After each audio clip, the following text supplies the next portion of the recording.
What's up? What's going on, everybody? And in this video, we're going to go over how you can strengthen up your hips. In this video, we are going over things that you can do to strengthen up your hips, but a lot of people will use these things for just hip injuries that they've had. Maybe it's a torn labrum, maybe it's you just have poor mobility, maybe your hips just never function how you wanted them to function, and you're tired of that and you're having all these aches and pains and you're finally done with that. This is going to be your solution. Here are exercises that you can do with a simple band that you can do really anywhere, right? Today I am using, let me show you. I'm using one of these bands right here, right? Nice and light band. Okay, the reason why you want to use a light band is because, especially if you have any injuries or anything, you don't want to be a superhero to start off with and try to just yank your leg off trying to get it stronger. You want to start off light, and believe me, this is going to be a decent amount if you're actually doing the exercises properly. The whole goal is not to just kill yourself with the exercises, but it's to do it properly so that we're getting those deeper muscles and that we're affecting the whole muscle group and not just isolating one muscle. All right. So the first thing that we're going to do is now, if you don't have a squat rack, right, what you could do is make a loop like this, right? Make a little loop and then stick it in the doorway and close the door, right? So now the band doesn't go anywhere and you have an anchor point. So if you don't have a band, that shouldn't be an excuse for you not to, or if you don't have a squat rack, that shouldn't be an excuse for you not to do this stuff. If you don't have a band, well, you need to go get a band. I don't know what else to tell you, but you're gonna need to go get one of these.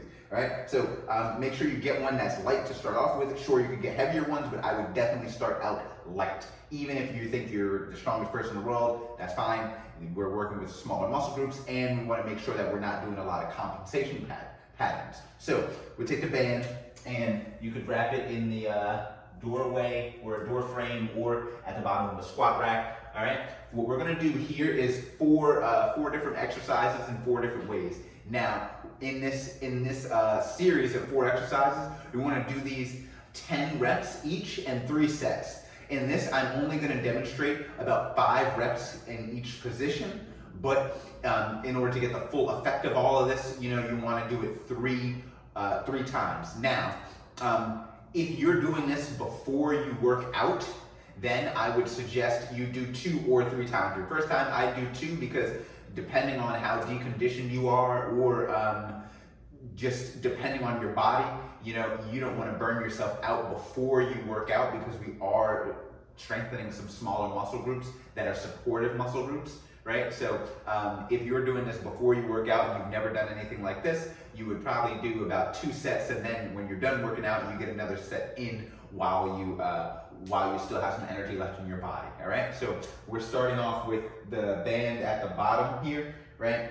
And you just start with 1 foot. The first one we're going to do is work on the adductors. So those are going to be the growing muscles, right? Those are going to be adductor muscles, are going to be muscles that bring the leg across the midline like that, right? So with the band, you can decide how much pressure you want or how much tension you want, right? On this band, I've done these exercises a lot, so I get a decent amount of pressure, right? Here, I want to make sure that my supportive leg is nice and stable. On this one, don't grab onto anything, all right? So we want to actually make sure that both legs are kind of working, that one leg is going to work to stabilize you, and the other side is going to be working, and you'll definitely feel it on both legs if you're doing it properly. All right, so I got my anchor leg right here, and then I got my working leg here. I'm going to take my leg and bring it across the midline, across the midline, across the midline, just like that. All right, I'm going across, right across my body. All right, so that's going to be working the adductor muscles, abductors, the ones inside of your leg. All right, and the next one is going to be working the abductors, right? All you have to do is just make sure that the band is pulling you this way, and we're working our way outside. So again, not holding on to anything. We're going out to the side, just like this. All right, making sure that you're not leaning too much, There might be a slight lean, that's all right, but you don't want to be doing this thing right here because you're going into the compensations. We really want to use those muscles in the glutes. So we're coming this way. All right, nice and simple. Then we're going to go into some hip flexion and then hip extension. So hip flexion is going to be the leg coming forward, right? There could be a slight bend in the knee, and then you're coming forward and back. All right, you don't have to go that far back. It's just a little bit past neutral, and you're coming forward. All right. Again, everything is 10 reps. And then the last one, we're gonna go to hip extension. Now, we wanna make sure when we do the hip extension that we're going into hip extension and not hip hyperextension, right? Hyperextension is gonna be when you arch the back and then bring that thing back. It's not that's not gonna work out. And actually, on this one, what I like to do with the band is I like to get an extra tie in there just so it doesn't really go anywhere. All right, so now I'm going behind me, right? I'm going into extension, keeping that leg somewhat straight. There could be a little bit of bend, but this one you're feeling in hamstrings, in the glute. And again, you're going to 10. Those are gonna be 4 moves that you can do very easily to help out with any sort of aches and pains you have in the hips, or use it for a warm up. On the next one, we're gonna come right over here. Let me just make sure the camera angle is good. All right, yeah, you can see me. Okay, so. All right, so on this next one, easiest exercise, right? What we want to do is just sit up and down to a bench, or you could use a chair as well. But where is my, all right, here we go. Okay, so you want your legs to be slightly above 90 degrees. When I was sitting the other way, it was basically right at 90 degrees, so my hips and my knees were on the same line.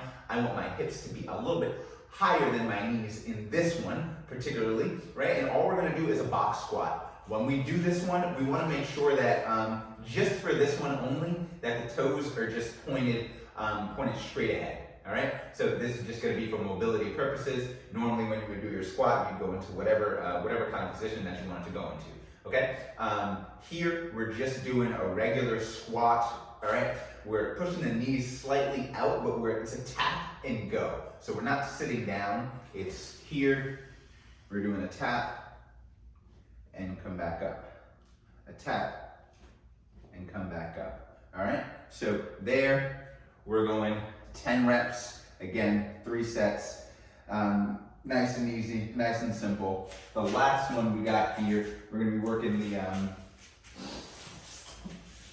the glutes a little bit more. This one is gonna be a little bit more dynamic. So let me see what I got here. There we go. All right, so I like to use a mini band for this one. You could also use a longer band. You would just have to wrap it around a couple of times, but mini band works perfect. So this one, you're bringing it in just like this. Step inside the band. All right, the band is going right at the knees. Now, you can only work one side, and then you can get the other side, right? So band is around the knees. We're doing a step out to a squat, and then bring it back, all right? So I'm doing a step out to a squat, and then bring it back. This one, you don't have to squat super low. The whole goal is to have everything under control, and then have a little bit of a push back, so that way you're loading the glutes. So when you're pushing back, your hips are back a little bit. So let me turn this way so you can see. So when I'm here, my hips are back a little bit, and then I'm coming back, right? So I'm here, so back, and then I push to neutral. Push to neutral. Push to neutral. If you wanted to, you could get a little bit deeper into the squat, but we're not trying to get so deep. We're trying to just be able to absorb the pressure and push it away. Absorb the pressure and push it away. Absorb and then push it away. All right, this other leg, you want to make sure it's relatively stationary. So as you step out, it's not really going anywhere, especially the foot, and then back. All right, nice and easy. You would obviously get both sides. On all of these, I would suggest getting both sides, even if you have one hip that is really feeling like it's affected more than the other ones, because if you just fix that one hip, chances are you had some kind of compensation patterns that have already been happening, and you don't want to have to go through this another time, right? You can just go ahead and get ahead of that problem. And again, all this stuff that we did, this is things that you could use as a warm-up, right? And actually, I forgot one. One is just balancing.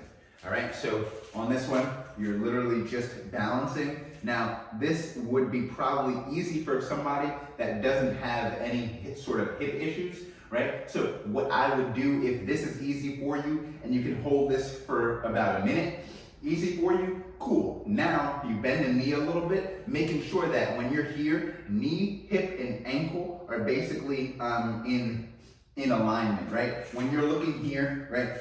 When you're looking here, when you're looking down, you see the middle of your hip goes right through the middle of your knee, which goes right over the middle of your foot. It doesn't directly have to be at your ankle. But when you're here, right, you want to also make sure when you're looking down, your knee is not too far inside, because then that's going towards the outside of the foot. And then your knee is not too far outside, because then that's going on the outside of the foot.